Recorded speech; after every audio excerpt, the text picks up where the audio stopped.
ஹுஸ்னுல் bill ஆஹரீன், பிறர் மீது நல்லெண்ணம் கொள்ளுதல். பிறர் மீது நல்லெண்ணம் கொள்ளுதல். அல்லாஹ் ரப்புல் ஆலமீனும் அல்லாஹ்வுடைய தூதர் முஹம்மது ரசூலுல்லாஹ் ஸல்லல்லாஹு அலைஹி வஸல்லம் அவர்களும் இந்த உலகத்தில் முஃமின்களுடைய வாழ்க்கை இந்த அடிப்படையில் தான் இருக்க வேண்டும் என்று நிர்ணயித்திருக்கிறார்கள். அல்லாஹ் அவனுடைய புத்தகம் அல் குர்ஆனிலே அதை கட்டளையிடுகிறான். தூதர் முஹம்மது ரசூலுல்லாஹ் ஸல்லல்லாஹு அலைஹி வஸல்லம் தங்களுடைய ஹதீஸில் அதை போதனை செய்கிறார்கள். ஆனால் இயற்கையான மனிதர்களுடைய தன்மை என்ன? யாரை பார்த்தாலும் முதல்ல அவர் நல்லதா நினைக்க மாட்டார். அப்படியா இல்லையா? ஒரு வலிமாக்கு உங்களை கூப்பிடல, அவர் திருமணத்துக்கு உங்களை கூப்பிடல, என்ன நினைப்பீங்க? அவரை அவர் முகத்துல முடிச்சிருவானா? இனிமே அவர் என் வீட்டுக்கு வந்துருவாரா? அவருக்கு நம்ம கொடுக்கல் வாங்கல் இருக்குமா? என்ன அவர் கூப்பிடாம இருந்துட்டாரே அப்படின்ற எண்ணம் தான் நமக்கு முதல்ல இயற்கையாக வரும். மறந்திருப்பார் அல்லது அவர் அழைத்திருப்பார் தொலைபேசியை, ஆனால் எம்மால் தொடர்பு கொண்டிருக்க முடியாது என்ற எண்ணம் முதல்ல வருமா? நமக்கு வராது. பள்ளிவாசல் உட்கார்ந்து ஒரு ஆள் போன் பார்த்துட்டு இருக்காரு. பள்ளிவாசல் உட்கார்ந்து ஒரு ஆள் போன் பார்த்துட்டு இருக்காரு. என்ன நினைப்போம்? என்னடா இவன் பள்ளியில் உட்கார்ந்து வாட்ஸ்அப் பார்த்துட்டு இருக்கான்னு நினைப்போம். சரி, குர்ஆன் ஓதிட்டு இருப்பாரு, அது மூலியமா ஏதாவது நன்மை சேர்த்து கொண்டிருப்பார் நினைப்போமா? நினைப்பாங்க. இல்ல, மாஷா அல்லாஹ். ஆனா குறைவுதான். முஹ்சினை பொறுத்தவரை இந்த உலகத்தில் வாழக்கூடிய எல்லோர்களை பற்றியும் நல்லெண்ணம் கொள்ளுவார். முஹ்சினை பொறுத்தவரை நல்லெண்ணம் கொண்டதோடு மட்டுமல்லாமல் எல்லோர்களை பற்றியும் நல்லதையே பேசுவார். இதுதான் இந்த தன்மை நம்ம இன்னைக்கு பகிர்ந்து கொள்ளக்கூடிய தன்மை. தெரியாம ஆயிடுச்சு, அவர் வேணும்னே பண்ணல. நல்லெண்ணம் வைங்க. அல்லாஹ்வுடைய தூதர் ஸல்லல்லாஹு அலைஹி வஸல்லம் என்ன சொன்னார்கள்? இந்த தன்மையை யாரெல்லாம் கொண்டிருக்கிறார்களோ, பிறர் என்ன தவறு செய்கிறார், ஏன் அவர் இப்படி செய்தார், அவர் ஏன் இப்படி செய்யவில்லை, இப்படி செய்வதால் அவர் இப்படித்தான் இருப்பார் என்று யாரெல்லாம் பிறருடைய குறைகளை தேடியே செல்கிறார்களோ, அல்லாஹ்வுடைய தூதர் ஸல்லல்லாஹு அலைஹி வஸல்லம் சொன்னார்கள், மன் தத்தபஅ அவ்ரத அஹீஹில் முஸ்லிம், எந்த ஒரு முஸ்லிமுடைய குறையை ஒருவன் பின்தொடர்கிறானோ, அவனை பற்றி தப்பான எண்ணமே கொண்டு அவனை பின்தொடர்கிறானோ, தத்தபஅ அல்லாஹு அவ்ரதஹு, இவனுடைய குறையை அல்லாஹ் பின்தொடர்வான். அல்லாஹ் பின்தொடர்ந்தால் யார் அதை மறைக்க முடியும்? வமன் தத்தபஅ அல்லாஹு அவ்ரதஹு, யாருடைய குறையை அல்லாஹ் பின்தொடர ஆரம்பிக்கிறானோ அவர் வீட்டில் இருக்கக்கூடிய நிலையிலேயே தங்களுடைய குடும்பத்தார்களின் மத்தியிலேயே அல்லாஹ் அதை வெளிப்படுத்தி விடுவான். அல்லாஹ்வுடைய தூதருடைய மிகப்பெரிய எச்சரிக்கை. இன்னைக்கு யாரும் இதை பத்தி கவலைப்படுறதே கிடையாது. ஒண்ணு, பிறரை பற்றி குறை பேசும் பொழுது அதுல இவர் சார்ந்திருப்பார், மௌனமா இருப்பார். இதுவும் அந்த குறைதான். அவருக்கும் இவருக்கும் ஒரே கூலிதான். இல்லை, அவரோடு சேர்ந்து அவரை பற்றி பேசிக் கொண்டிருப்பார். ஏதாவது ஒரு மனிதன் எங்கேயாவது தவறு செய்தால் அவனுக்கும் இவனுக்கும் தொடர்பே இருக்காது, ஆனால் அவனை பற்றி இவன் பேசுவான். யாராவது பேஸ்புக்ல யாரையாவது பற்றி ஸ்டேட்டஸ் போட்டிருப்பாங்க, அதுக்கு இவன் லைக் கொடுத்து கமெண்ட் கொடுத்துட்டு இருப்பான். இப்படித்தான் இந்த முஸ்லிம் சமூகத்துடைய பெரும்பான்மையான மக்கள் இல்ல மாஷா அல்லாஹ் தங்களுடைய வாழ்வை அமைத்துக் கொண்டிருக்கிறார்கள். எங்க போனாலும் எங்க ஒண்ணு கூடினாலும் யாரையாவது பத்தி பேசணும், யாராவது அங்க சப்ஜெக்ட்ல இருக்கணும். இல்லன்னா அது யாராவது பக்கத்து வீட்டுல தப்பு செஞ்சிருப்பாங்க, இவர் யாரையோ கொண்டு வந்து இங்க கம்பேர் பண்ணிட்டு இருப்பாரு, அவருக்கும் இருக்கும் சம்மதமே இருக்காது. இப்ப இது போன்ற செயல்பாடுகளில் யார் தங்களை ஈடுபடுகிறார்களோ அல்லாஹ் அவர்களுடைய குறையை பின்தொடருவார். அல்லாஹ் அவர்களுடைய குறையை பின்தொடர ஆரம்பித்தால் அவ்வளவுதான், யாரும் அதை மறைக்க முடியாது. ஏன்னா எல்லாருக்கும் ஒவ்வொரு குறை இருக்கும், அப்படியா இல்லையா? யார் குறை இல்லாத மனிதன்? எவ்வளவுதான் பயணம் பண்ணாலும் அந்த ஆலிம் டைம் குறை இருக்குமா இருக்காதா? இருக்குமா இருக்காதா? அவர் பிறருடைய குறையை தேட ஆரம்பித்தால் அவருடைய குறை யார் மறைப்பது? அல்லாஹ் அதை வெளிப்படுத்துவார். அல்லாஹ்வுடைய தூதருடைய எச்சரிக்கை. இஸ்லாமிய மார்க்கம் அதனால் அழைக்கிறது ஹுஸ்னுல் ظன்னின் பக்கம், நல்ல எண்ணங்கள் கொள்ள வேண்டும் என்பதன் பக்கம். யாரின் மீது? ஒட்டுமொத்த மனிதர்களின் மீது. அவர்கள் மீது தீமையான எண்ணம் கொள்வதை இஸ்லாமிய மார்க்கம் தடை செய்கிறது. விலகிக் கொள்ளுங்கள் என்று சொல்லவில்லை. என்ன செய்கிறது? தடை செய்கிறது. ஏன்? ஒரு மனிதனுடைய வெளிப்படையான தோற்றம் மட்டும்தான் ஒரு முஃமினுடைய அளவீடை தவிர உள்ளத்தில் இருப்பது கிடையாது. உள்ளத்தில் இருப்பதை யாரை தவிர யாரும் அறிய முடியாது, அல்லாஹ்வை தவிர யாரும் அறிய முடியாது. வெளிப்படையை கொண்டு மட்டும்தான் ஒரு முஃமின் முடிவெடுப்பானே தவிர உள்ளத்தில் இருப்பதை கொண்டு அவனை குறை கொள்பவனாக ஒரு முஃமின் இருக்க மாட்டான். இதைத்தான் இஸ்லாமிய மார்க்கம் எமக்கு போதிக்கிறது. அல்லாஹ்வுடைய தூதர் ஸல்லல்லாஹு அலைஹி வஸல்லம் அவர்களுடைய வாழ்க்கை நல்லெண்ணம் பிறர் மீது கொள்ள வேண்டும் என்பதை பல இடங்களில் அல்லாஹ்வுடைய தூதர் எமக்கு நினைவுபடுத்தினார்கள். சில உதாரணங்களை பார்ப்போம். உஸாமா இப்னு ஸைத் இப்னு ஹாரிஸா, உஸாமா இப்னு ஸைத் ரலியல்லாஹு அன்ஹு மிகச் சிறந்த நபி தோழர். அவர்கள் சொல்லுகிறார்கள், அல்லாஹ்வுடைய தூதர் எங்களை ஹுரக்கா என்ற ஒரு கூட்டத்தார்களை அவர்களோடு போர் செய்வதற்காக ஒரு குழுவை அனுப்புகிறார்கள். சராயா, படைக்குழு. சராயா என்றால் படைக்குழு. அந்த குழுவில் அல்லாஹ்வுடைய தூதர் இருக்க மாட்டார்கள், அதனால் அது போர் கிடையாது. சராயா, அல்லாஹ்வுடைய தூதர் யாரையாவது நியமித்து நீங்கள் அந்த ஊர்வாசிகளை போர் செய்யுங்கள் என்று அல்லாஹ்வுடைய தூதர் அனுப்புவார்கள். அப்படி அனுப்பக்கூடிய நிலையில் உஸாமா இப்னு ஸைத் அவர்களும் அங்கே செல்கிறார்கள். அந்த ஊர்வாசிகள் சிறைபிடிக்கப்படுகிறார்கள். அந்த கூட்டத்தார்கள் போர் நடக்கிறது. உஸாமா இப்னு ஸைத் அவர்கள் சொல்லுகிறார்கள், நானும் ஒரு அன்சாரி தோழரும் ஒருவரை பார்த்தோம் அந்த கூட்டத்தார்ல. அவரை நாங்கள் கொலை செய்ய வேண்டும் என்று அவர் மீது போர் செய்து அவரை கொலை செய்ய வேண்டும் என்று நாங்கள் முன்னால் சென்ற பொழுது அவர் சொன்னார், லா இலாஹ இல்லல்லாஹ். அன்சாரி தோழர் விலகிக் கொண்டார். என்ன, கலிமா சொல்லிட்டார், இனிமே அவரை அல்லாஹ்வுடைய தூதர் தடை செய்தது, விலகிக் கொண்டார். ஆனா உஸாமா இப்னு ஸைத் சொன்னார்கள், நான் அவரை ஈட்டியால் கொன்று ஈட்டியால் குத்தி கொலை செய்து விட்டேன். புரியுதா? உஸாமா இப்னு ஸைத் லா இலாஹ இல்லல்லாஹ் சொன்ன அந்த மனிதரை கொலை செய்து விட்டார். அந்த படை திரும்பி வருகிறது அல்லாஹ்வுடைய தூதரிடத்தில். நடந்த செய்தி அல்லாஹ்வுடைய தூதருக்கு சொல்லப்படுகிறது. அல்லாஹ்வுடைய தூதர் ஸல்லல்லாஹு அலைஹி வஸல்லம் அவர்கள் கேட்டார்கள், யா உஸாமா அகதல்தஹு பஅதமா قال لا اله الا الله. ஒரு மனிதன் லா இலாஹ இல்லல்லாஹ் என்று கூறியதற்கு பிறகு அவரை கொலை செய்தாயா? அவர் மீது நீ போர் தொடுத்தாயா? உஸாமா இப்னு ஸைத் சொன்னார்கள், அல்லாஹ்வுடைய தூதரே, அவர் தன்னை பாதுகாத்துக் கொள்வதற்காகத்தான் சொன்னார். என்ன சொன்னார்? அவர் தன்னை பாதுகாத்துக் கொள்வதற்காகத்தான் சொன்னாரை தவிர மனசால அவர் சொல்லல. அல்லாஹ்வுடைய தூதர் ஸல்லல்லாஹு அலைஹி வஸல்லம் அவர்கள் சொன்னார்கள், இது வெளிப்படையாக மனிதனுக்கு தெரியக்கூடியது. ஒருத்தர் போர் தொடுக்க போகும்போது அவர் லா இலாஹ இல்லல்லாஹ் சொன்னா அவர் தன்னை பாதுகாத்துக் கொள்வதற்காக சொல்கிறார் என்று உலகத்தில் எல்லாரும் சொல்லுவார். அல்லாஹ்வுடைய தூதர் ஸல்லல்லாஹு அலைஹி வஸல்லம் எப்படி பக்குவப்படுத்தினார்கள் பாருங்கள். மறுபடியும் கேட்டார்கள் இந்த பதிலுக்கு பிறகும், அகதல்தஹு பஅதமா قال لا اله الا الله. ஒரு மனிதன் லா இலாஹ இல்லல்லாஹ் என்று கூறியதற்கு பிறகும் அவனோடு நீ போர் செய்தாயா? மறுபடியும் கேட்டார்கள். உஸாமா இப்னு ஸைத் காரணத்தை சொல்லுகிறார், எதுக்கு நான் அவர் மேல போர் செஞ்சேன்னு சொல்லி. அல்லாஹ்வுடைய தூதர் அந்த காரணத்தை ஏற்றுக்கொள்ளவில்லையே. அவர் வாயால சொன்னதுக்கு பிறகு அவர் மறைச்சு சொன்னாரா மறைக்காம சொன்னாரா சொல்லி உங்களுக்கு என்ன அதுல தேவை இருக்கு உஸாமா? சுப்ஹானல்லாஹ். அவர் நாவால் மொழிந்து விட்டால் அவர் மீது நல்லெண்ணம் கொண்டு அன்சாரியை போன்று நீங்களும் விலகி இருக்க வேண்டுமே. உஸாமா இப்னு ஸைத் சொல்கிறார்கள், அல்லாஹ்வுடைய தூதர் இந்த வார்த்தையை திரும்ப திரும்ப கூறிக்கொண்டே இருந்தார்கள். நான் நினைத்தேன் இந்த நாளுக்கு பிறகு நான் இஸ்லாமை ஏற்றிருக்க வேண்டும் என்று. புரியல என்ன அர்த்தம்? இந்த நாள் என்னை விட்டு கடந்து போய் இந்த பாவம் எல்லாம் போனதுக்கு பிறகு இஸ்லாமை ஏற்றிருக்க வேண்டுமே என்று நினைக்கும் அளவிற்கு அல்லாஹ்வுடைய தூதர் திரும்ப திரும்ப அந்த வார்த்தையை சொன்னார்கள்.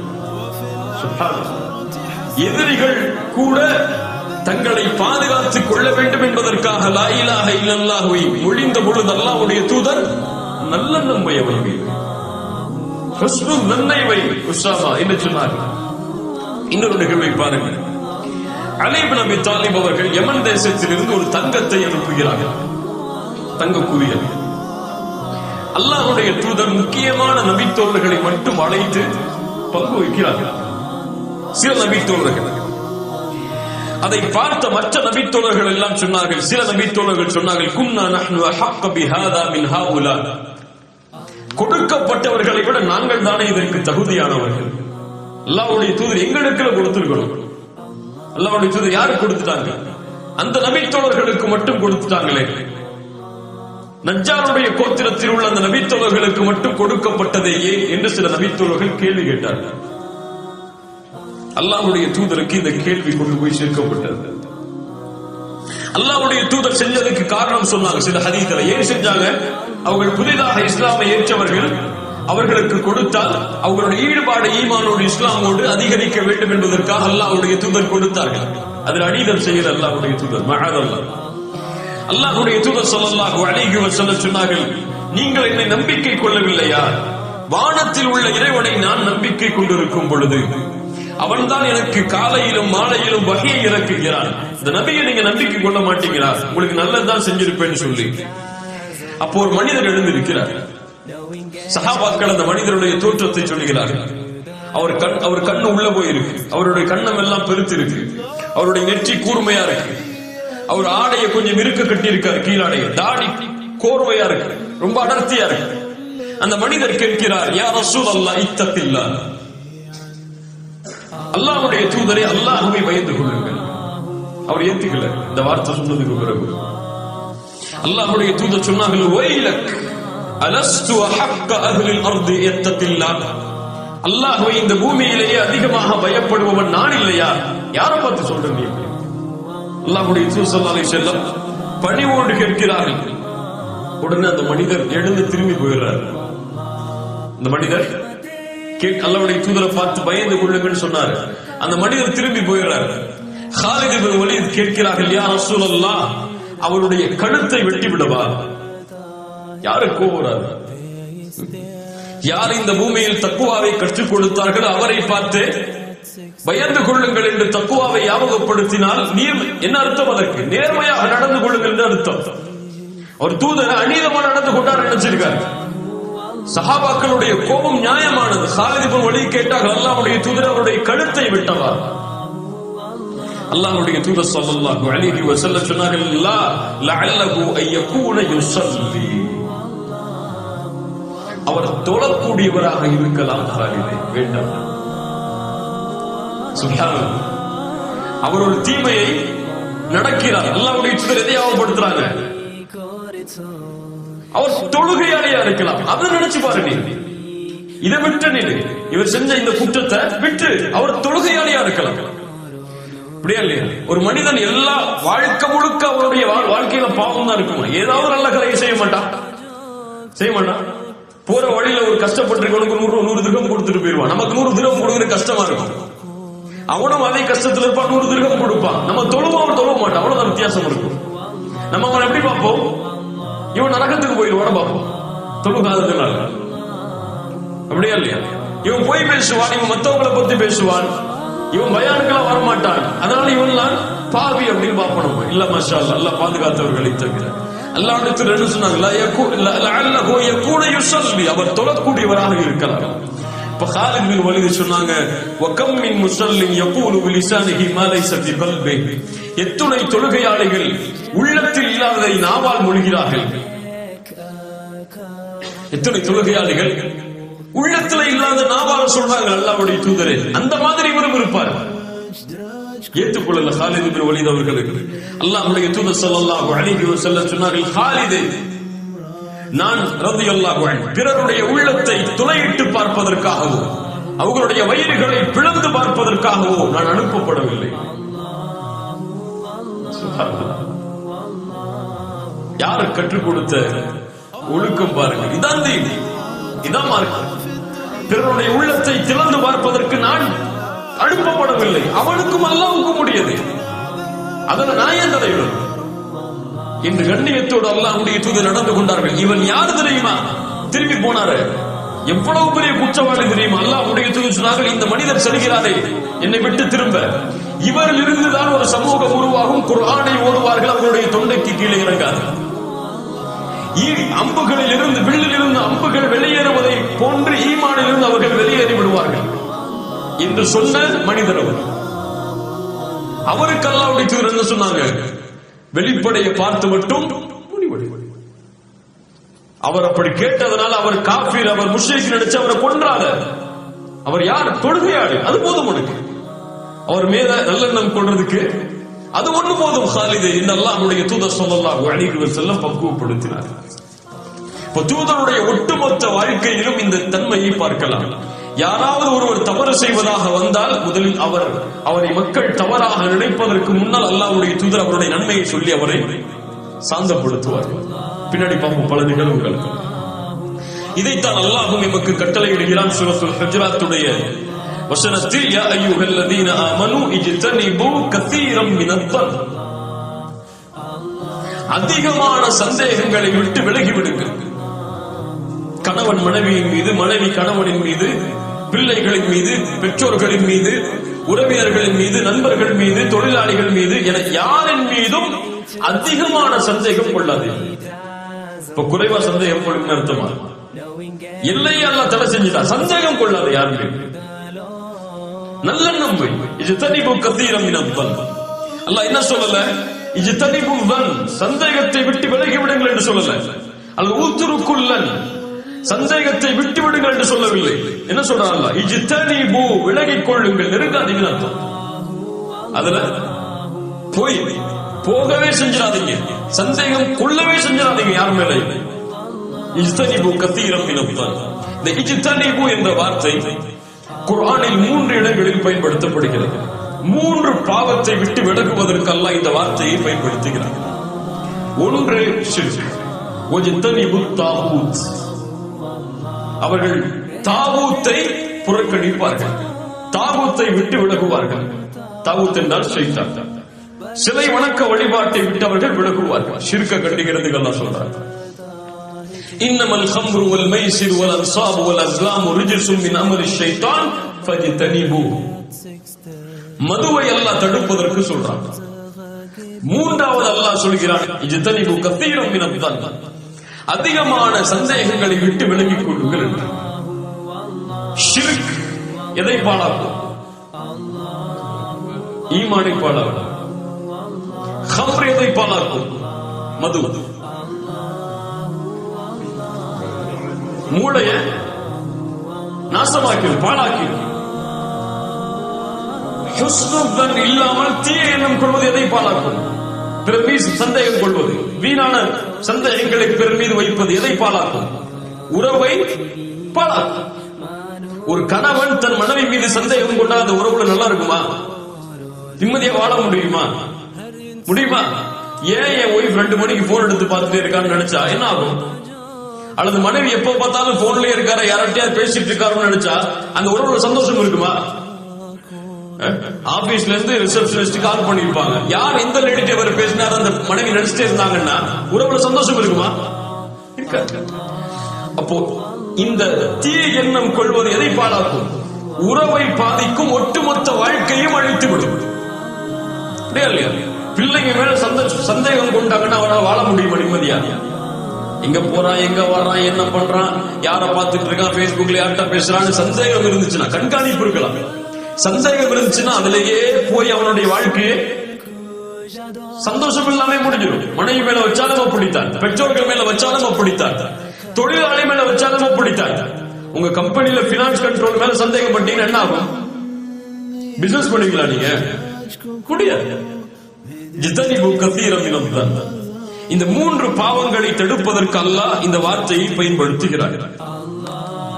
ஏன் விலகிக் கொள்ள வேண்டும்? அல்லாஹ்வை பதிலையும் சொல்கிறார். இன்ன பஅதத்-தன்னி இஸ்முன். சில சந்தேகங்கள் பாவமாகவே ஏன்னா அது இருக்காது. சந்தேகங்கள் உறுதி இல்லையே, அது நடக்கும். அவர் அப்படி இருப்பார், இல்லாமலும் இருப்பார். அப்படி இல்லாமல் இருப்பவரை நீங்கள் சந்தேகித்தால் அது பாவம். அதனால முழுமையா விளங்கிருக்கு. அல்லாஹ் அடுத்த அறிவுரையும் சொல்கிறான், பிறருடைய குறையை துருவி துருவி ஆராயாது. அவன் செய்யலன்னு சொல்லிட்டானா விட்டு, அவ்வளவுதான். அதுக்கப்புறம் யோசிக்காது, ஏன் அப்படி செஞ்சா, எதுக்கு செஞ்சா, ஏன் இப்படி போய் சொல்றான், அதெல்லாம் உனக்கு தேவையில்லை. நான் வாழ சொல்லிட்டானா முடிஞ்சு போச்சு. பின்னாடி உதாரணங்கள் பார்க்கும் போது நமக்கு இது தெரியுது. சுப்ஹானல்லாஹ். இந்த மார்க்கத்துடைய மகத்துவத்தை பாருங்கள். ஆயிஷா ரலியல்லாஹு அன்ஹா அவர்கள் மீது ஒரு இட்டுக்கட்டப்பட்ட நிகழ்வு நடக்கிறது. எங்க நடந்துச்சு? மக்காலயா மதீனாலயா? எங்க நடந்துச்சு? மதீனால அல்லாஹ்வுடைய தூதர் ஸல்லல்லாஹு அலைஹி வஸல்லம் போருக்கு கிளம்பி வரும் பொழுது ஒரு நிகழ்வு நடக்கிறது.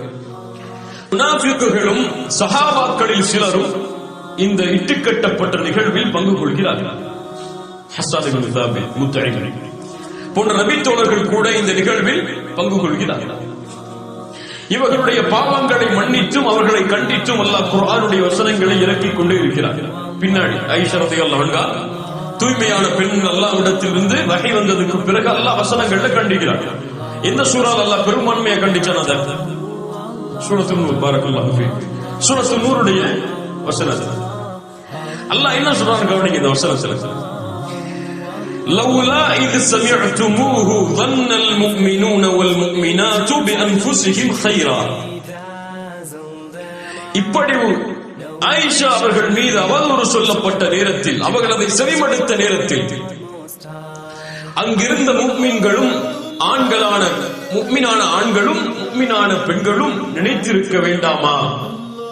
பிஅன்ஃபுஸிஹிம் கைரா, தங்களுக்கும் நலவை, தங்களுக்கும் கைரை, தங்கள் மீதும் நல்லெண்ணத்தை நினைத்திருக்க வேண்டாமா அவர்கள் அதை செவிமடுத்த பொழுது?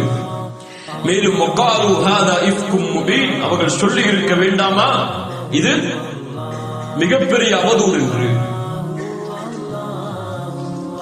என்ன இதுல உங்களுக்கு சந்தேகம் வருது? எதுல உங்களுக்கு புரியல? எது புரியல? முஃமினான ஆண்களும் பெண்களும் அந்த விஷயங்களை செவிமடுத்த பொழுது அவர்கள் தங்கள் மீதே நல்லெண்ணம் கொண்டிருக்க வேண்டாமா? என்னெல்லாம் சொல்ல வர்றாங்க? என்ன அர்த்தம்?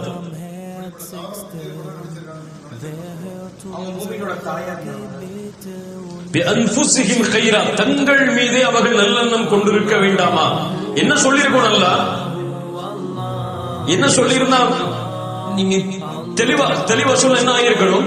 ஆயிஷா அவர்கள் மீது நல்லெண்ணம் கொண்டிருக்க வேண்டாமா என்று நீங்க அல்லாஹ் சொல்லியிருக்கணும். அல்லாஹ் எப்படி சொல்றாங்க? எப்படி சொல்றார்? தங்கள், அதைத்தான் அல்லாஹ் சொல்ல வர்றான். ஆனா எப்படி வார்த்தை அமைக்கிறான்? தங்கள் மீதே அவர்கள் நல்லெண்ணம் கொண்டிருக்க வேண்டாமா? வன்னல் முஃமினூன வல் முஃமினாத் பிஅன்ஃபுஸிஹிம் கைரா. ஏன்? முதல்ல உள்ள வச்சு பாருங்க. உலமாக்கள் சொல்லுகிறாங்க, இந்த வசனத்திற்கு விளக்கம் சொல்லும் போது முதல்ல உன்னை வச்சு பார். நீ அப்படி உன்னை பத்தி பேசுறத விரும்புவியா? ஒரு ஆள் விபச்சாரமே செஞ்சிட்டாருங்க, மக்கள் மத்தியில வெளிப்படையாயிடுச்சு. உடனே அவர் விபச்சாரம் செஞ்சிட்டாரு. அவருக்கு அவர் முஸ்லிம் சமூகத்தை ஒதுக்கி வைக்கணும், ஜமாத்தொட்டை ஒதுக்கி வைக்கணும், எல்லாம் சரி. அவர் எதான் செய்தார் என்பதெல்லாம் வேறு. உனக்கு முன்னால் அப்படி ஒரு சூழ்நிலை வந்தால் உன்னால் அதை பாதுகாக்க முடியுமா? அதை நினைச்சு பார்த்துருக்குமா? நினைச்சு பார்த்துருக்குமா? இப்ப எனக்கு ஒரு சூழ்நிலை இது போன்று வந்தால் நான் இதில் இருந்து விலகிக் கொள்வேனா? அப்படி ஒரு வேலை ஷைத்தானுக்கு கட்டுப்பட்டு அல்லாஹ் பாதுகாக்க வேண்டும். அப்படி செய்தால் இது போன்று மக்கள் என்னை பற்றி பேசுவதை நான் விரும்புவேனா? அல்லாஹ் தான் கேட்கிறார். சுப்ஹானல்லாஹ், என்ன வார்த்தை உங்களுக்கு பாருங்கள். பிஅன்ஃபுஸிஹிம் கைரா, அவர்கள் தங்களுக்கு நலவை விரும்பி இருக்க வேண்டாமா? முதல்ல அவங்க தங்கள்ல இருந்து ஆரம்பிக்கட்டும். உன்னை நினைச்சு பாரு, பிறரை பற்றி பேசும்போது நீ அந்த இடத்துல இருந்தா இப்படி நடந்திருப்பியா? பிஅன்ஃபுஸிஹிம் கைரா வகாலு ஹாதா இஃப்கும் முபீன், தெளிவான அவதூறு என்று அவர்கள் நாவால் சொல்லி இருக்க வேண்டும். ஏன் மௌனமா இருந்தாங்க? அதோடு மட்டும் இல்ல, அல்லாஹ் அடுத்த 2-3 வசனங்களுக்கு பிறகும் கேட்கிறார். வலௌலா இத் சமிஅதுமு, அவர்கள் அதை செவிமடுத்த பொழுது குல்தும் மா யகூனு லனா அன் நதகல்லம பிஹாதா, இதை குறித்து நாங்கள் பேசுவதற்கு தகுதி இல்லாதவர்கள் என்றும் அவர்கள் சொல்லி இருக்க வேண்டாம். எப்படி எல்லாம் பக்குவப்படுத்த? இதான் தீன். ஜும்மால போய் முதல் சஃப்ல நிக்கிறது மட்டும் தீன் இல்ல. குர்ஆனை தொடர்ந்து ரமதான்ல 3 நாள் குர்ஆனை முடிக்கிறது தீன் இல்ல, அது மட்டும் தீன் இல்ல. கியாமுல் லைல நின்று அழுது புலம்பி வழுகிறது மட்டும் தீன் இல்ல, இதுதான் தீன். அல்லாஹ்வுடைய தூதர் அதிகமாக கவனம் செலுத்திய தீன் இதுதான். நமக்கு இந்த சைடு மட்டும் தான் கவனம் இருக்கு. தொழுகலையா அல்லாஹ் புடிச்சுப்பார், ஜக்காத்து கொடுக்கலையா செல்வம் ஹராமாயும், இதுல மட்டும்தான் இருக்கு கவனம். எதுல கவனம் இல்ல? பிறரை பற்றி பேசுறதுல, பிறரை பற்றி நினைக்கிறதுல, பிறர் மீது சந்தேகம் கொள்றதுல, இதுல கவனம் இல்ல நமக்கு. அல்லாஹ் ரப்பல் ஆலமீன் சொல்கிறான், அவர்கள் சொல்லி இருக்க வேண்டாமா என்னன்னு, இதை பற்றி பேச எங்களுக்கு தகுதி இல்லை என்று. சுப்ஹானக ஹாதா புஹ்தானுன் அதீம். யா அல்லாஹ், நீ பரிசுத்தமானவன், இது மகத்தான இட்டுக்கட்டப்பட்ட செய்தி என்று அவர்கள் கூறி இருக்க வேண்டாமா என்று அல்லாஹ் கேட்கிறார். யார்கிட்ட இந்த தன்மை இருக்கு?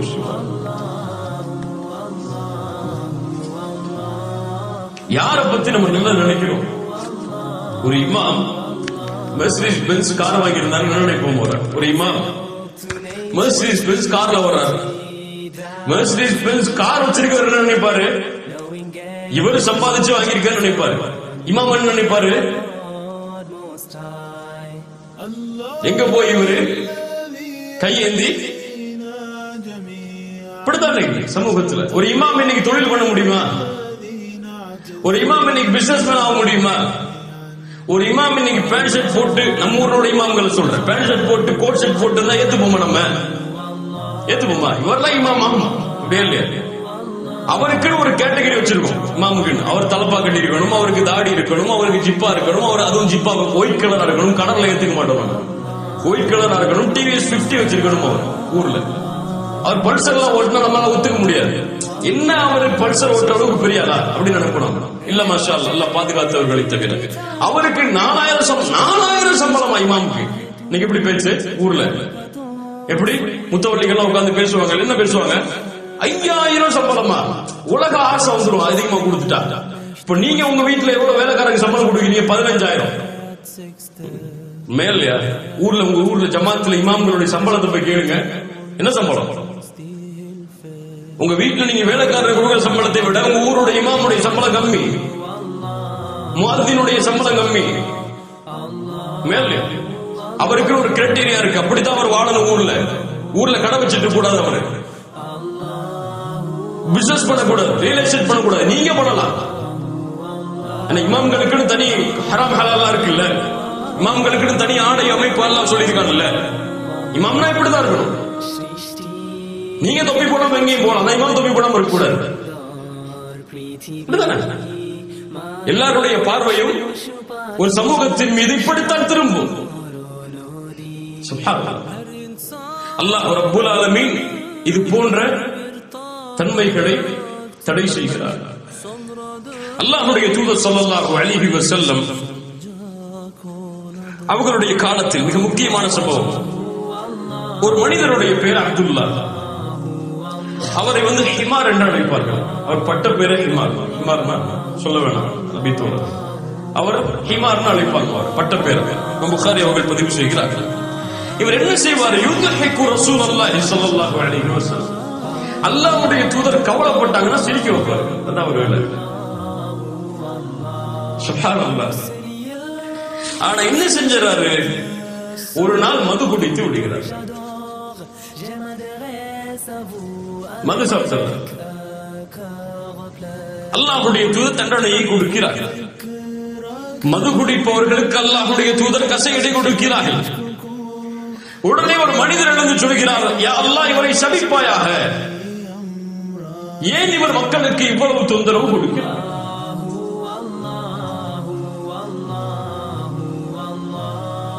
இப்படி சஹாபாக்களுடைய பேரை களங்கப்படுத்திட்டாரு. இவரை அல்லாஹ் சபிக்கட்டும் என்று ஒரு நபி தோழர் அல்லாஹ்வுடைய தூதர் ஸல்லல்லாஹு அலைஹி வஸல்லம் யாருடைய மானமும் கீழே விழுவதை விரும்ப மாட்டார்கள். யார் மானத்தையும் கீழே தள்ளிட்டு அல்லாஹ்வுடைய தூதர் பொறுத்து இருக்க மாட்டார்கள். யாரா இருந்தாலும், அவர் முஸ்லிமா இருக்கட்டும், யகூதியா இருக்கட்டும், நஸ்ரானியா இருக்கட்டும், காபிரா இருக்கட்டும், தன்னுடைய மானத்தை இழந்தாவது அவருடைய மானத்தை அல்லாஹ்வுடைய தூதர் பாதுகாப்பார். அவர்தான் என்னால ஒருத்தர் நல்லா இருக்கணுமே தவிர என்னால ஒருத்தர் மானத்தை இழந்து வாழக்கூடாது. அல்லாஹ்வுடைய தூதர் ஸல்லல்லாஹு அலைஹி வஸல்லம் அவரை சபிக்காது. ஃபவல்லாஹி மா அலிம்து இன்னஹு யுஹிப்புல்லாஹ வ ரசூலஹு. அல்லாஹ்வின் மீது சத்தியமிட்டு சொல்கிறேன், நான் அறிந்திருக்கிறேன் அவர் அல்லாஹ்வையும் அல்லாஹ்வுடைய தூதரையும் நேசிக்கிறார். நிறைய ஃபிக்ஹுடைய சட்டம் இருக்கு இந்த ஹதீஸ்ல, அதை விடுவோம் அங்க. ஆனா என்ன அல்லாஹ்வுடைய தூதருடைய தன்மையை பாருங்க. இதான் தீதி.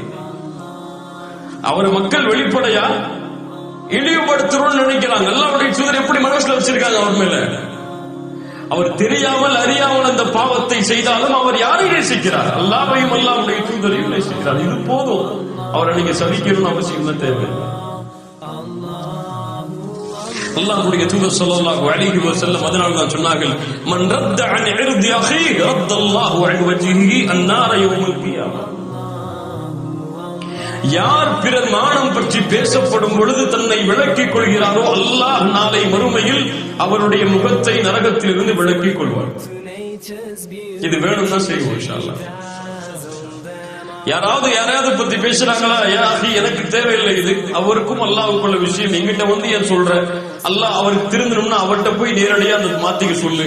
என்னை இழுத்து என்னையும் பாவையால ஆக்கிறத போயிருக்கு. உன்னோட சேர்ந்து என்னையும் இழுக்கிறதுக்கு பிளான் போட்டு சைத்தான் வேலை பார்க்காத. தயவு செஞ்சு போயிரு. அவருக்கு மானத்தை அவரே வச்சுக்கிட்டு. அவர் செஞ்ச பாவம் எனக்கா? அவர் ஒரு பெண்ணோட பேசினாரு, பெண்ணோட தொடர்பு கொண்டாரு, உபச்சாரம் செஞ்சாரு, மஅதல்லாஹ். இவர் செஞ்ச பாவம் எனக்கா? யாருக்கு செஞ்சாரு? அல்லாஹ்வுக்கு. அவர் அல்லாஹ் மன்னிக்கணும் மன்னிக்காம இருக்கிறதும் அல்லாஹ்வுடைய விருப்பம். அதை ஏன் என்கிட்ட வந்து சொல்ற என்று யார் பிறர் மானம் பற்றி பேசப்படும் பொழுது வேண்டாம் என்று ஒதுங்கிக் கொள்கிறாரோ, தன்னை விலக்கிக் கொள்கிறாரோ, அல்லாஹ் அவரை நாளை மறுமையில் நரகத்தில் இருந்து விலக்குவார்.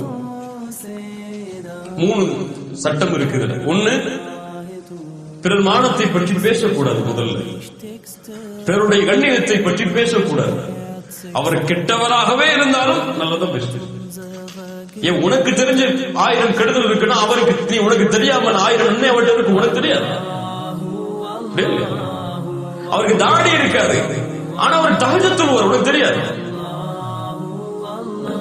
அந்த பொண்ணு நிக்கா போட்டுக்க மாட்டா, ஆனா எந்த ஒரு ஆண்டையும் பேசாம பேஸ்புக்ல இருப்பா, அது உனக்கு தெரியாது. நிக்கா போட்டிருக்க பெண் பல பேர் அதை செய்யறாங்க. தாடி வச்சிருக்க பல பேருக்கு தஹஜ்ஜுத் இல்ல.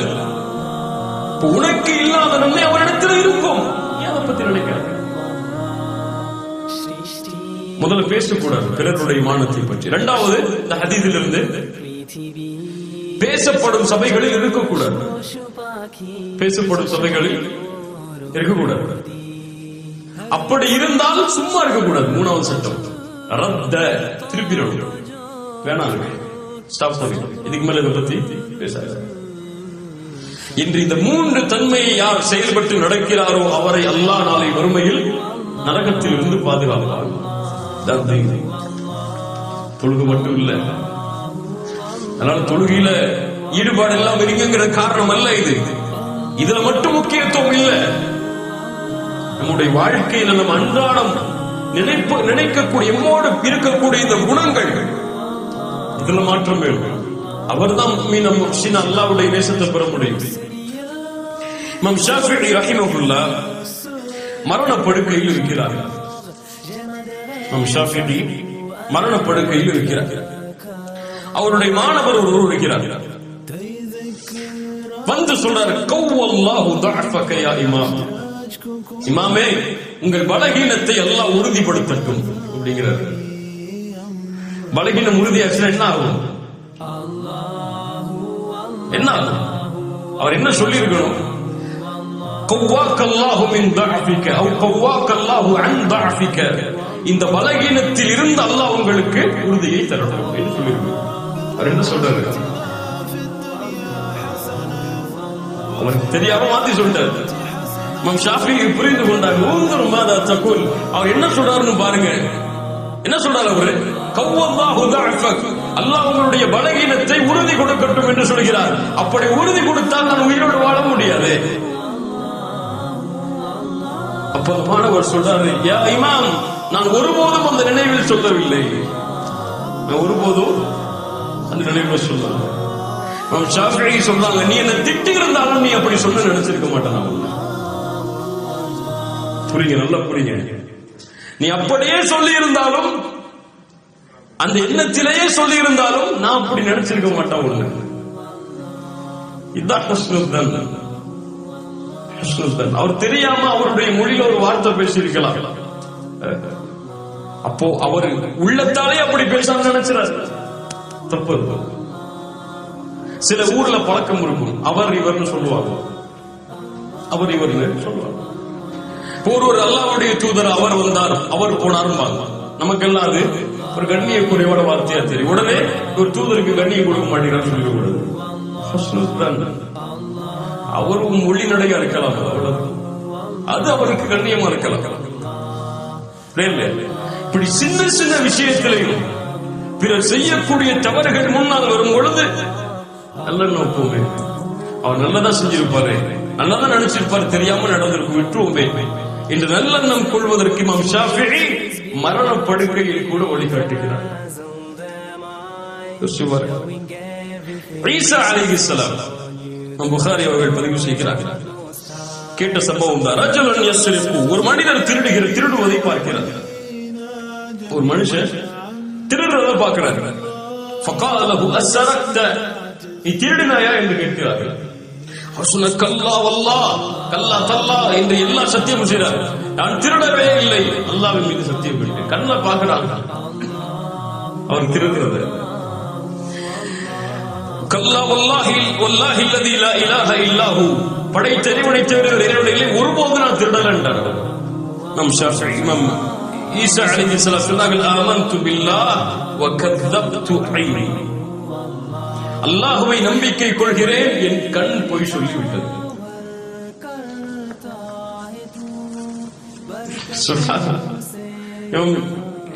ஈசா அலைஹிஸ்ஸலாம் சுப்ஹானல்லாஹ், ஒரு மனிதன் திருடுவதை பார்க்கிறார். அவர்கிட்ட கேட்கிறாங்க, திருடினியப்பான்னு சொல்லி. அவர் என்ன சொல்றாரு? அல்லாஹ்வின் மீது சத்தியம் பண்ணி சொல்ல திருடலன்னு சொல்லி. என்ன நினைச்சாங்க? உடனே நீ அல்லாஹ் மேல சத்தியம் பண்ணாலும் திருடலன்னு சொன்னாங்களா? நீ உனக்கு பத்தி எனக்கு தெரியாதா? நீ எத்தனை சத்தியம் பண்ணுவன்னு? இந்த போலி சத்தியம் என்கிட்ட வச்சுக்காத சொன்னாரா? அல்லாஹ் கொண்டு வந்துட்டாரா? முடிஞ்சு போச்சு. நான் நம்பிக்கை கொள்கிறேன் அதே இறைவனை, என் கண் போய் சொல்லி விட்டது நீ இல்லப்பான்ற. யோசிச்சு பாருங்க, எங்க இந்த தர்மம் நம்மள்ட்ட இருக்கு? அல்லாஹ்வின் மீது ஒரு சத்தியம் மட்டும் சொல்லிக்கலாம், நான் நினைக்கலப்பா, நான் அப்படி நினைக்கலப்பா, இல்ல நீ அப்படித்தான் நினைச்சிருப்ப. அதற்கு பிறகு ஒரு வார்த்தை வந்துச்சுன்னா யாரு? அல்லாஹ் பாதுகாக்க.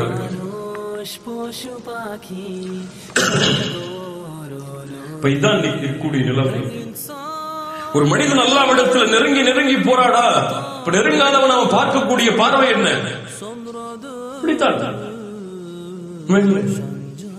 இவர் 5 வக்து தொழுவ ஆரம்பிச்சிருப்பாரு. இப்போ சொல்றதுதான், அவர் தொழுகாதவரை பார்த்து எப்படி பார்ப்பாரு? அன்னைக்குதான் ஃபஜ்ருக்கு போய் 2-3 நாள் தொடர்ச்சியா தொழுவ ஆரம்பிச்சிருப்பாரு. பெட்ல தான் ஃப்ரெண்டு தொழுவாம இருப்பான். இவன்லாம் முஸ்லீமா, இவன்லாம் இன்னைக்கு மூத்தானா என்ன அவன் நினைச்சிட்டு போவான். அப்படியா இல்லையா? அவர் காய்ச்சல் தூங்கிட்டு இருப்பாரு. அப்படியே இல்லை. சில பேர் இன்னைக்கு ஃபஜ்ர் ஜமாஅத்துக்கு வரணுங்கிற முக்கியத்துவம், அதை பத்தி பேசுறோம், எல்லாம் இருக்கிறோம். ஒரு ஆள் கொஞ்சம் லேட்டா பள்ளிக்கு வர்றாரு. அவர் எப்படி பார்க்கணும்? என்னப்பா இவரு நம்மளோட பயணிக்கலாம் வர்றாரு, தொழுவு கூட சரியா இல்லையா? அவரு பள்ளி தொழுதுட்டு வெளியே வந்து ஏதோ மறந்து வச்சிருக்க சொல்லி உள்ள போயிருக்கலாம், யாருக்கு தெரியும்? அல்லது ஏதாவது கடமையாக குளிச்சுட்டு லேட்டா வந்திருக்கலாம், யாருக்கு தெரியும்?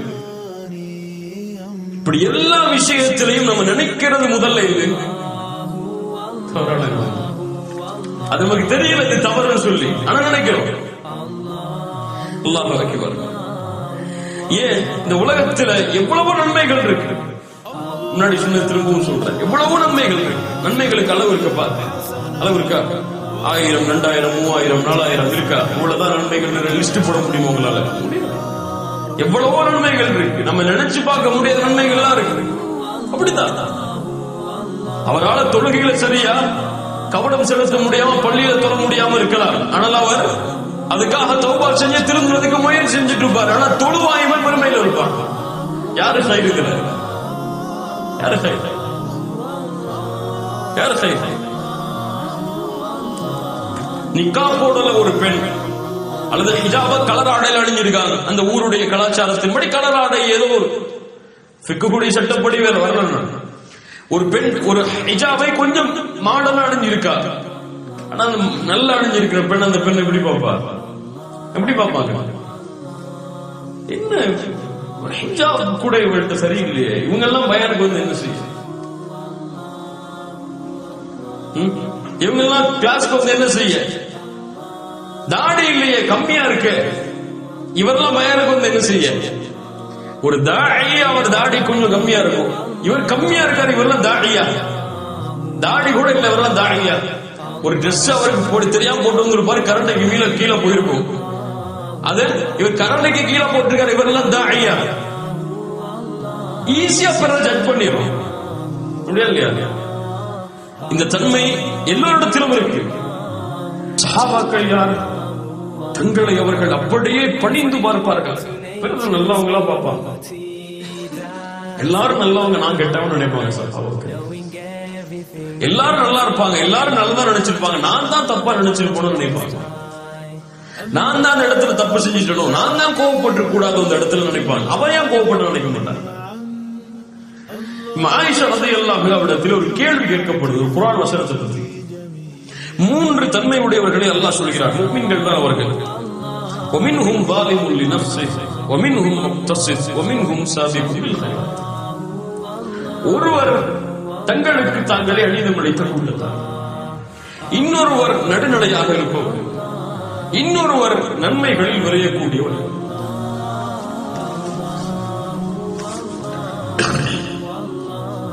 ஆயிஷா ரலியல்லாஹு அன்ஹா சொல்றாங்க பதில், அப்படியா, இவர்கள் யார் தெரியுமா? சாபிக்கும் பில் கைராத், நன்மையில் விரையக்கூடியவர்கள், தூதரும் நபித்தோழர்கள். முக்தசித், பின்னால் வரக்கூடிய மக்கள். ஸாலிமுல் லினஃப்ஸிஹி, தங்களுக்கு தாங்களை அநீதம் இழைத்தவர்கள் யார்? ஃபமிஸ்லி மிஸ்லக், என்னையும் உங்களையும் போன்றவர்கள். புரியுதா நான் சொல்றது? புரியல. 3 கூட்டத்தார்களை பற்றி கேட்கப்படுகிறது. இந்த 3 கூட்டத்தார்கள் யார்? குர்ஆனி சாபிக்கும் பில் கைராத், நன்மையில் விரையக்கூடியவர்கள் என்று அல்லாஹ் சொல்கிறான், இவர்கள் யார்? நடுநிலையார்கள் என்று சொல்கிறான், இவர்கள் யார்? அநீதம் இழைத்தவர்கள் என்று சொல்கிறான், இவர்கள் யார்? சரி, இந்த 3 கேட்டகரியில் நம்ம எங்க இருப்போம் கேட்டா பல பேர் என்ன சொல்லுவோம்? இப்ப சொல்லுவீங்க நீங்க, இயற்கை என்ன நினைச்சிருப்போம், மக்கள்ல நடுநிலையா இருக்கும் நினைச்சிருப்போம். எங்கள்கிட்ட அதுவும் இல்லை, இதுவும் இல்லைன்னு நினைச்சிருக்கோம். நடுநிலையா இருக்கும், நாங்க பெரும்பாவமும் கிடையாது, நாங்க நல்லது அதிகமாக செய்யறது, நடுநிலை அப்படின்னு சொல்லுவோம் இயற்கையா கேட்டா.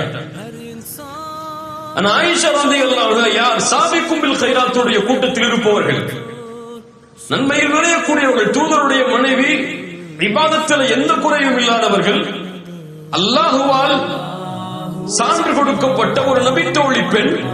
என்ன சொன்னார்கள்? தன்னை எங்க கொண்டு வந்து நிறுத்தினாங்க? நன்மையில விரையக்கூடியவர்கள் கொண்டு வந்து நிறுத்தல. நாங்க நபித்தோழர்கள் நடுநிலையும் கூட சொல்லல. நானும் நீயும் அநீதம் இழைக்கக்கூடிய கூட்டம். யாருக்கு மனசு வருது?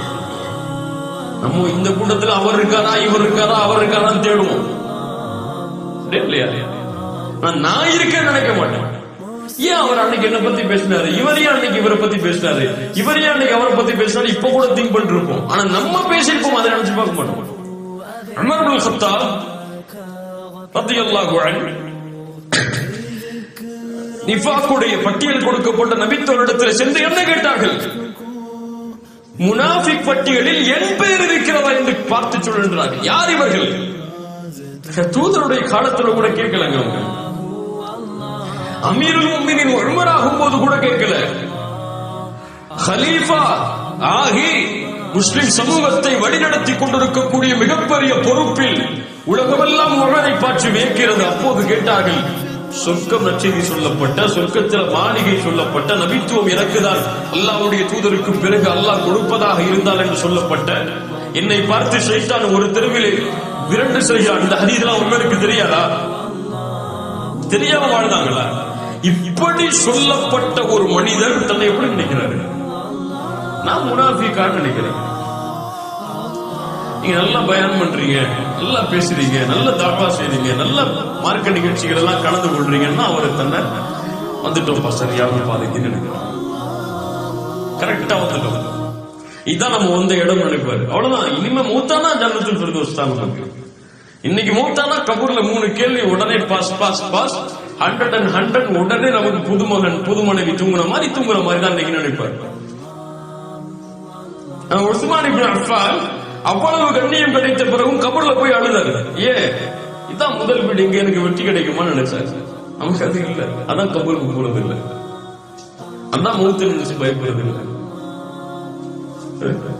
நல்லா பாதுகாப்பாளா. இப்போ ஒரு முஃமின் நல்ல எண்ணத்தை கொள்ள வேண்டும். அதற்காக தன்னுடைய நஃப்ஸோடு போராட வேண்டும். சாதாரண குணம் இல்லை, அதோடு நஃப்ஸோடு போராட வேண்டும். ஷைத்தான் நாடி நரம்புகளில் ஓடுகிறான். அவன் எப்போதுமே பிறரை பற்றிய தவறான எண்ணத்தை தான் உள்ளத்தில் ஏற்படுத்துவான். அதை எப்படி ஹைராக்குறது அவன் தான் முஃப்ஸின். அது எப்படி அந்த ஷைத்தான் வரக்கூடிய அந்த பாதை அடைத்து வேணா நல்ல போன் எப்படி நினைக்கிறது, அதான் அங்க முக்கியம். அதற்காக ஒவ்வொரு முஃமினும் முஜாஹிதாக தன்னுடைய உள்ளத்தில் வாழ வேண்டும். அல்லாஹ்வுடைய தூதர் ஸல்லல்லாஹு அலைஹி வஸல்லம் அவர்கள் ஒரு முறை சஃபியா ரலியல்லாஹு அன்ஹா அவர்களோடு இந்த இஅ்திகாஃபுடைய ரமதானுடைய நேரத்தில் அவருடைய வீட்டு வரை கொஞ்சம் நடந்து போறாங்க. இப்ப 2 நபி தோழர்கள் அல்லாஹ்வுடைய தூதருக்கு சலாம் சொல்லிவிட்டு கொஞ்சம் வேகமா போறாங்க. அன்சாரி தோழர்கள் கொஞ்சம் வேகமா நடந்து போறாங்க. அல்லாஹ்வுடைய தூதர் ஸல்லல்லாஹு அலைஹி வஸல்லம் சொன்னாங்க, அலா கொஞ்சம் வெயிட் பண்ணுங்க. இன்னமா ஹிய சஃபியத்து பின்த் குய்ய். நான் பேசிக் கொண்டிருந்த பெண் சஃபியா. சுப்ஹானல்லாஹ் யா ரசூலல்லாஹ், அல்லாஹு அக்பர் யா ரசூலல்லாஹ், உங்கள் மீதா நாங்கள் அப்படி நினைப்போம். நீங்க ஒரு பெண்ணோட பேசிக் கொண்டிருந்தீங்கன்னா என்ன சொல்றீங்க? அல்லாஹ்வுடைய தூதர் ஸல்லல்லாஹு அலைஹி வஸல்லம் சொன்னாங்க, இன்ன ஷைத்தான் ஒவ்வொரு மனிதனுடைய நாடி நரம்புகளிலும் ஓடுகிறான், இரத்த நாளங்களில் ஓடுகிறான். அவன் உங்களுடைய உள்ளத்தில் எதையாவது போட்டு விடுவானோ என்று நான் பயந்தேன். உடனே கிளியர் பண்ணிட்டாங்க. அவ்வளவுதான். இப்ப என்ன பத்தி ஒரு தப்பா நினைக்கிறான்னா நான் கிளியர் பண்ணிடணும். அத நம் ஷாஃபிஈ சொன்னார்கள் இந்த ஹதீஸுக்கு விளக்கமாக, ஒருவேளை அந்த நபித்தோழர்களுடைய உள்ளத்தில் ஏதாவது ஒரு எண்ணத்தை ஷைத்தான் போட்டிருந்தால் அவர்கள் காஃபிராக மாறி இருப்பார்கள். மேலே தூதர தப்பா நினைச்சா அல்லாஹ்வுடைய தூதர் அந்த வழியை அடைத்தார்கள். அவங்களுக்கு தெரியும், அப்படி நினைச்சிருக்க மாட்டாங்க. இருந்தாலும் சொன்னாங்க, இல்ல என் மனைவி தான். அல்லாஹ்வுடைய தூதர் பாதுகாப்போடு நடந்து கொண்டாங்க. ஒரு முஃமின் தூதருடைய வழிகாட்டுதலின்படி தன்னை மாற்றிக் கொள்வார். அதுக்காகத்தான் இந்த சபைகள், இந்த அறிவுரைகள் எல்லாம் எல்லாரும் மேலையும் நல்லெண்ணம் வைப்போம். யாரை பற்றியும் தவறான எண்ணம் இருக்கக்கூடாது. ஒரு முஃமின் அப்படி தவறான எண்ணம் வைத்திருந்தால், பிறரை பற்றி தவறாக பேசியிருந்தால், இன்னைக்கு போய் நல்லது பேசுங்க. அவருக்கு கூட ஹைரை பத்தி பேசுங்க. எப்ப அவர் அப்படி செஞ்சிருந்தா நீ சொல்றேன், ஆனா இப்ப எப்படி இருக்காரு தெரியுமா? அவரு 5 வக்த் தொழுறாருப்பா, மாஷா அல்லாஹ், நல்லது பேசுங்க. ஒரு முஃமினுடைய வாழ்க்கை எப்படித்தான் எல்லாரும் வேலையும் நல்ல என்ற தன்மை இடத்தில் இருந்தால்தான் என்னுடைய வாழ்க்கையை கண்ணியமான முறையில், மகிழ்ச்சியான முறையில் வாழ முடியும். நல்லெண்ணம் எங்கள் வாழ்க்கையை மகிழ்ச்சிப்படுத்தும். தீய எண்ணம் என்னையும் அழிக்கும், என்னை சுற்றி உள்ளவர்களையும் அழிக்கும். எல்லா சந்தோஷத்தையும் பாருங்கள். நான் என் மனைவி மேல ஒரு சின்ன தவறான எண்ணம் வச்சிருந்தா என்ன மட்டும் பாதிக்காது, யாரையும் பாதிக்கும். மனைவியையும் பார்ப்பார். அது யாரை பாதிக்கும்? பிள்ளைகளையும் பாதிக்கும். அது யாரை பாதிக்கும்? அவங்க பெற்றோரை பாதிக்கும். அது யாரை பாதிக்கும்? என் பெற்றோரை பாதிக்கும். ஒரு சமூகமே அழிஞ்சிடும். அதனால ஆனா நான் என்ன மாற்றிக்கொண்டாதான் என்ன சுத்தி இருக்கக்கூடியவங்களை மகிழ்ச்சியாக பார்த்துக்க முடியும். இந்த தன்மையை உள்ளத்தில் ஏந்தி வாழ்ந்தால் அல்லாஹ் எம்மை சீர்படுத்துவார். கத் அஃப்லஹ மன் ஸக்காஹா வ கத் ஹாப மன் தஸ்ஸாஹா. யார் இந்த அறிவுரைகளை ஏற்று உள்ளத்தை தூய்மைப்படுத்தினார்களோ அவர்கள் வெற்றி அடைவார்கள். யார் பாலாக்கினார்களோ அவர்கள் அல்லாஹ் பாதுகாப்பானாக. ஜஸாக்குமுல்லாஹு கைரன். இன்ஷா அல்லாஹ் அடுத்த வாரம் வேறொரு தன்மையை கொண்டு வாழ்க்கையில் எப்படி செயல்படுத்துவது என்பதை பற்றி பார்ப்போம்.